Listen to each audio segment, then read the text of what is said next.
नंदेश्वर नामक एक गांव में रहता था एक आदमी किशन नामक। किशन सब्जी बेचकर अपनी रोजी रोटी कमाता था।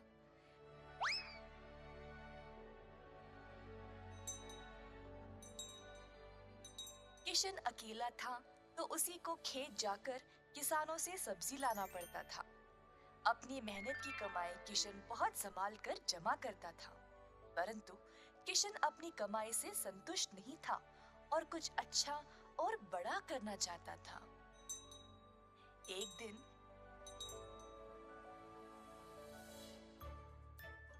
किशन सब्जी बेच रहा था जब एक बूढ़ी महिला अपने सिर पर सब्जी की टोकरी लिए जा रही थी। सब्जी ले लो, सब्जी ले लो। किशन उस बूढ़ी औरत को देखकर हैरान रह गया। ये महिला इतनी उम्र में सब्जी बेच रही है। किशन के सब्जी बेचने से पहले ही बूढ़ी महिला ने घर घर जाकर सब बेच दिया। जब तक किशन पहुंचा, किसी को भी और सब्जी की जरूरत नहीं थी। किशन को बुरा लगा तो उसने सोचा कि वह कल के दिन जल्दी आएगा और कुछ न कुछ बेचेगा।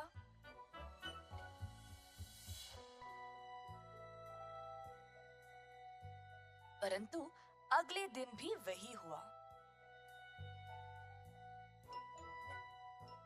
कुछ दिन बीत गए और किशन जानना चाहता था कि यह बूढ़ी महिला इतनी जल्दी सब्जी कैसे बेच रही थी। तो वह उसका पीछा करने लगा। बूढ़ी महिला को पता चल गया और फिर उसने मुड़कर किशन से पूछा, बेटा, तुम मेरा पीछा क्यों कर रहे हो? क्या जानना चाहते हो? आओ पूछो मुझे। मुझे माफ करिएगा, पर मैं हैरान हूँ ये देखकर कि आप सब्जी हर रोज इतना जल्दी जल्दी कैसे बेच रही है। कुछ दिनों से मैं कुछ भी नहीं बेच पाया और मुझे पता नहीं मैं क्या करूँ। मैं तो कई सालों से सब्जी बेच रही हूँ बेटा, और मैं इस काम से कभी नहीं थकती हूँ। तो बेटा, तुम रोज क्या करते हो? मैं किसानों के पास से सब्जी लेता हूँ और फिर गांव में आकर बेचता हूँ। जो भी कमाई है उससे अपना गुजारा करता हूँ। अब आपकी वजह से कई दिनों से मैंने कुछ भी नहीं कमाया। किसानों से सब्जी क्यों लेते हो? खुद की सब्जी क्यों नहीं उगाते? मुझे मदद के लिए कोई नहीं है। मैं एक छोटी सी झोंपड़ी में रहता हूँ और मेरे पास कोई जमीन भी नहीं है खेती बाड़ी करने के लिए। तुम्हें कोई बड़ी जमीन की जरूरत नहीं है। अपने घर के इर्द गिर्द जितनी भी जगह है उसमें ही तुम सब्जी उगाना शुरू करो। मुझे ये बोलने के लिए बहुत शुक्रिया अम्मा। अब केवल उगाना ही नहीं, अच्छे उर्वरक का उपयोग भी करना, तब तुम्हारी फसल अच्छी होगी। किसान सीधा घर गया और अपने घर के चारों ओर बीज बोने लगा। उसने थोड़ी सी भी जगह जाया होने नहीं दी। उसने जड़ खाने वाले सब्जियां, झाड़ियां, लताओं को बोया। कुछ हफ्तों बाद उसकी सब्जियां अच्छे से उगने लगी। किशन ने उनको उखाड़ा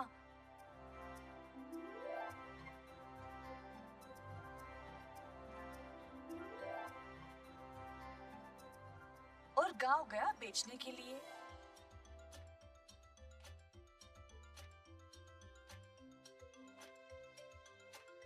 दिन पे दिन किशन को और सब्जी उगने लगी। वह अच्छा पैसा कमाने लगा और सब कुछ जमा करके उसने अपने लिए खेती करने एक जमीन का टुकड़ा खरीदा। किशन अब खेती बाड़ी करने लगा और उसकी फसल अच्छी खासी निकलने लगी। जल्द उसने एक सब्जी की दुकान खोल ली, कई तरह के सब्जियों के साथ। गांव के सारे लोगों को किशन की सब्जियां अच्छी लगने लगी और उसी के पास आने लगे सब्जी खरीदने। किशन ने अब नौकर चाकरों को भी काम में लगाया और अपनी दुकान को और बड़ा कर दिया। एक साल के अंदर ग्राम प्रधान ने देखा कि कैसे किशन ने मेहनत करके अपने आप को खड़ा किया है। उनको किशन बहुत पसंद आया और अपनी बेटी का हाथ किशन को विवाह में दे दिया। किशन के पास अब एक सफल कारोबार, एक सुंदर परिवार और एक अच्छा जीवन था। अतः थोड़ी सी बुद्धि और मेहनत से उसका सपना पूरा हो